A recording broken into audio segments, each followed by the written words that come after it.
So while Western leaders trip over themselves to recognize a Palestinian state, the Arab world is taking a stand.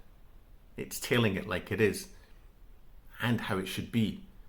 Saudi Arabia, Egypt, Jordan, the whole Arab League have come out with a clear, unified message.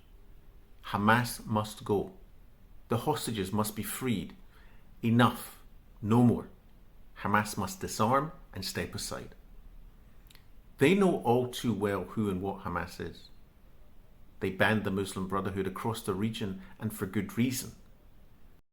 Arab leaders understand that Hamas doesn't fight for ordinary Palestinians. It brutalizes them, exploits them, and sacrifices them to a genocidal Islamic agenda. It cares nothing for a Palestinian state. It blocks it, buries it. It seeks perpetual conflict. Arab leaders state this openly and unequivocally. They want to put an end to this nightmare and remove Hamas once and for all. Yet for some reason, the West is doing the exact opposite. Britain, France, Canada, maybe Portugal, are all gearing up to recognise a Palestinian state at the General Assembly in September. Other countries wait in the wings. Instead of removal of Hamas, these countries seek to reward Hamas. Hamas leaders are celebrating what they call the harvest of October 7th. They congratulate and thank France, the UK and Canada. This is the direct result of October 7th, they say, the fruits of their terror and medieval brutality. And they're not wrong.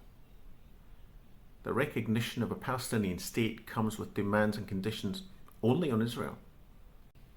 Lip service is paid to the hostages, to terror, to oppression, to October 7th, but no demands, no preconditions on Hamas. The hostages will continue to rot in Hamas dungeons. Ordinary Gazans will continue to suffer. The terrorists will claim an historic victory. Nothing is expected of Hamas.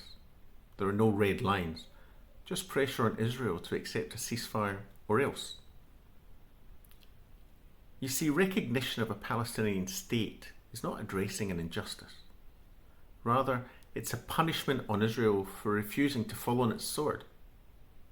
Alas for these Western governments, this is not a moral stand. Far from it.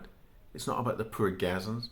It's not about Israel's right to defend itself or neutralise the threat of more October 7ths, or for both people to live side by side in security. This is all about domestic politics, about placating detractors and criticism at home.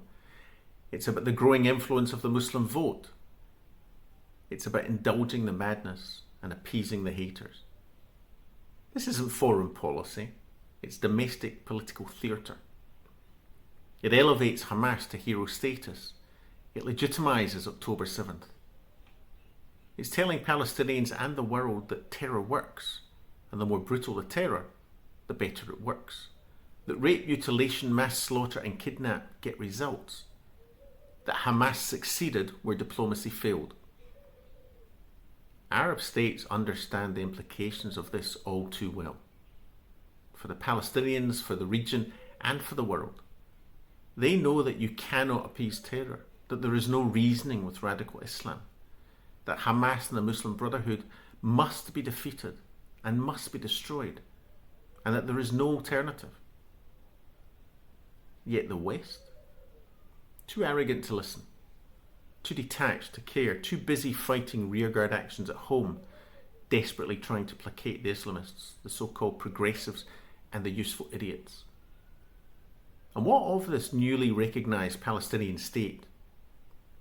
Arab leaders simply understand what Western leaders failed to grasp.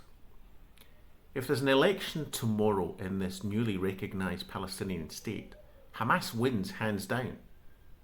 They take all the credit for statehood. They double down on terror. And they take the region down with them, and possibly the world. This will not bring peace. Not one ordinary Palestinian will benefit from such a move, let alone Israelis. Quite the opposite. It's not progress. And it's no longer naivety. It ends up as complicity. It emboldens Hamas, weakens the Palestinian Authority, and condemns ordinary Palestinians to more of the same. At home, it will backfire big time. It will only encourage the extremists and the haters. Appeasement always does. This is not brave diplomacy. It's cowardice and folly. Some years ago, UAE Foreign Minister Sheikh Abdullah bin Zayed warned the West, and he insisted on doing so in English so as, and I quote, they get it right. This is what he said. There will come a day that we will see far more radical extremists and terrorists coming out of Europe because of lack of decision making, trying to be politically correct, or assuming that they know the Middle East and they know Islam and they know the others far better than we do. And I'm sorry, but that is pure ignorance. He was right then, he's even more right now. Once again, the West ignores the people who know best. Once again, the West charges into diplomatic lunacy abroad while committing political suicide at home. Meanwhile, the Middle East will continue to burn.